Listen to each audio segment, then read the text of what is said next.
These are my top 5 tools for emotional intelligence and communication skills. And if you're a therapist, you might recognize the way that I'm thinking about things as it's all to do with Murray Bowen's family systems theory. I swear I see this everywhere. We all kind of know what emotional intelligence or EQ is. In a general way, it's all about knowing your own thoughts and feelings, which is to do with yourself, and also understanding the thoughts and the feelings of other people. It's a set of skills that help you navigate your feelings, to use them to your advantage and connect people in a meaningful way. So it goes hand in hand with communication skills. Now, if we've not met before, my name is Oliver and I'm a family systems therapist, and I'm a big fan of Dr. Murray Bowen's work, especially his concept of differentiation of self. So he explained that the pinnacle of psychological health is becoming fully differentiated. Now, things get really complicated when our thoughts, feelings, self, and other get tangled up with others, and it looks like this. This is an undifferentiated person. If you put this on a spectrum with a fully differentiated person at one end, bad news is we're all down at that end of the spectrum. And it's not good news that we're all down here, because when thoughts, feelings, self, and other are all mushed up, it makes a lot of room for chronic anxiety to sneak in. This is a background anxiety that tends to make us more reactive than responsive.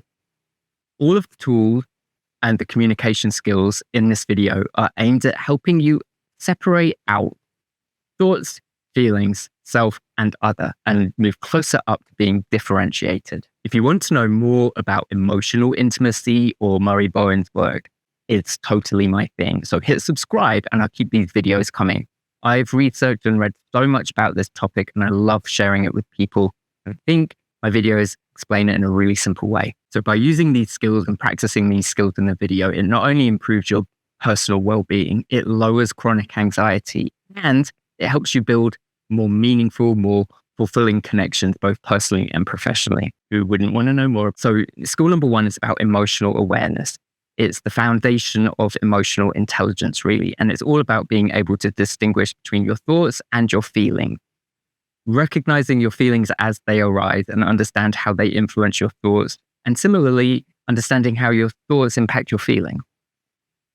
One key aspect of this is learning to identify feelings versus thoughts that are masquerading as feelings. So often we say something like, I feel that you're being manipulative, when in reality, what you're trying to say is, I feel mistrustful. I feel, followed by the word that, is a thought, always. So we need to get better at actually naming feelings versus thoughts. Focusing on this skill of differentiating thoughts from feelings is really crucial for emotional intelligence. Beyond just naming feelings, emotional awareness means being able to think about your feelings and having feelings about your thoughts, separating them out, getting closer to that end of the differentiation scale. So thoughts like, why am I angry? Why am I having angry thoughts about my boss? Or why am I raging at that driver who just cut me off? Is all about differentiating. So pause throughout the day to label your emotions without judgment, and notice any body sensations or where your thoughts are looping. I live in LA, and I tell my clients here that whenever they pull up to a red light and they're driving, and I still do this to this day, check in with your thoughts and feelings. The red light is just a cue or a reminder to go there and start noticing where your thoughts are and where your feelings are. And the other really important thing here is to use a feelings wheel. This helps you expand your vocabulary beyond just mad, sad, and glad. And if you want to download the emotional literacy PDF that I put together, include this feelings wheel, and I put the link in my Stand store, which is the more you can differentiate between thoughts and feelings, the more you'll understand yourself and what drives your behavior. This is self-knowledge that is the groundwork for managing emotions effectively. Are you with me so far? Leave me a comment below and let me know if you have any questions or want me to elaborate on anything. I'm happy to answer and maybe even make another video for you. Goal number 2 is about emotional regulation. And it's all about managing those strong emotions in a healthy and productive way. When we experience intense emotions, our feelings can actually overwhelm our thoughts, making it hard to think clearly or rationally. But by practicing consciously separating out thoughts from feelings, you get more perspective and you're better able to regulate your emotional responses. This process involves recognizing and labeling your emotions. I think it was Dan Siegel that said, naming it is taming it. So when we're dealing with a kid who's having big feelings, they might be having a tantrum in the middle of pavilions because they don't really know what they're feeling. Sometimes the key to helping them regulate is saying something like, I think you're really mad at me for not buying you the Cocoa Pop. Or I think you're really tired right now. Why don't we go read a book together? By naming that child's experiences, you're helping them understand themselves. And in doing so, it lowers the intensity. So the very act of naming the emotion reduces its intensity and help. Even as adults, identifying and naming your feelings, articulating the very specific feeling you're having, like anger, sadness, or fear, or whatever it is, we're creating a mental separation between our feelings and our sense of self, because we are more than just what we're feeling in the moment. We also need to be thinking about how we separate out thoughts and feelings we have in ourselves from the feelings of another person. So I get super anxious when I'm about to travel or fly anywhere. And if you were coming on a trip with me, you would absolutely be picking up on my stress levels. Anxiety has this funny way of spreading to other people. You might become easily agitated yourself or feel that something was off between us, and that might make you anxious or irritable. Perhaps when I'm anxious, I'm quiet or snippy, and you become more guarded and defensive. And the next thing you know, we're both frankly hate each other. We haven't even got to the airport yet. So recognizing that your emotional reaction stems from me in that case can create some distance. You can start thinking like, oh, Oliver's stressed out. I don't have to be. That's a really great distinction between reacting impulsively to my feelings and choosing to respond to them differently. So when we pause, reflect on our thoughts and feelings, self and other, we can choose a more constructive response. This self and other thing, along with awareness of emotional literacy, helps us respond to situations with greater intentionality and greater emotional intelligence. This next skill is all about mastering emotional intimacy. And again, it builds on the last two steps. It's where I statements come into play. Using your I statements lets you express your feelings directly and take ownership of them rather than blaming or accusing your partner. For example, instead of saying you're always on your phone even when we're going on vacation, an I statement would be, I feel sad and lonely when you're on the phone and we're on our vacation. This is a subtle shift that removes accusation and creates a space for being vulnerable and sharing your emotions. I statements have the greatest chance of not making the other person defensive or snippy. And if the other person has awareness of them and they can tolerate your feelings, you might actually feel closer to each other. And that is actually what emotional intimacy is all about, sharing your thoughts and feelings and just being with them. The next skill is about empathy.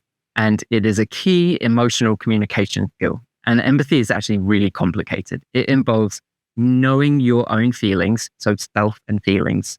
It also involves thinking thoughts about another person and what they're feeling, and dipping into the feelings of that other person and sort of trying them on for size. Empathy is different from sympathy because you're actually feeling the feelings. I think sympathy is more of an intellectual response that comes from thinking about what somebody else is going through. Empathy involves holding your own emotional experience as well as your perception of the other person's emotional state and what they're thinking about. Empathy helps you be present with the person and validate their feelings. If you get too emotionally involved with their feelings and become too upset by what they're feeling, that means that yourself and other have got all blurred and messed up. It's an enmeshment and you're not quite clear on whose feelings are whose. Empathy creates this opening for a deeper emotional communication, obviously, and connection, but only if you can separate out self and other and not go too far into thinking or intellectualizing or offering advice, which is leaned more towards sympathy rather than an emotional experience of being with someone. And that leads on really nicely to number 5, active listening. Active listening is all about giving your full attention to the speaker and making a conscious effort to understand their perspective without being distracted by your own thoughts and feelings. When you practice active listening, yourself actually takes a back seat. and you focus entirely on the other person. This means sort of temporarily putting yourself aside, your own thoughts, your inner monologues, your opinions, your emotional reactions, to really fully concentrate on what the speaker is saying. The greatest gift you can ever give someone in a relationship is to put aside your own thoughts and feelings that come up as a response and focus only on their experience and what they're saying. If you find yourself getting caught up in your own thoughts or formulating a response or coming up with advice, you're not truly listening. You're in your head too much. It means that your mind has drifted away from being present with the speaker to thinking about yourself. When you're thinking about how to respond, it's a much more reactive position. There's a distinction between listening to learn and listening to understand. You can probably imagine this is one of the first skills we learn as a therapist. I mean, I listen to clients all day long, have a million thoughts, feelings, and opinions that come up as I'm listening. I have to be able to put them aside. Not necessarily discard them, but I put them in an imaginary bubble that I can come back to later. It's absolutely exhausting. It takes practice. But if you nail the art of giving your undivided attention to the other person, you are demonstrating an ability to be with someone and you're creating true emotional intimacy.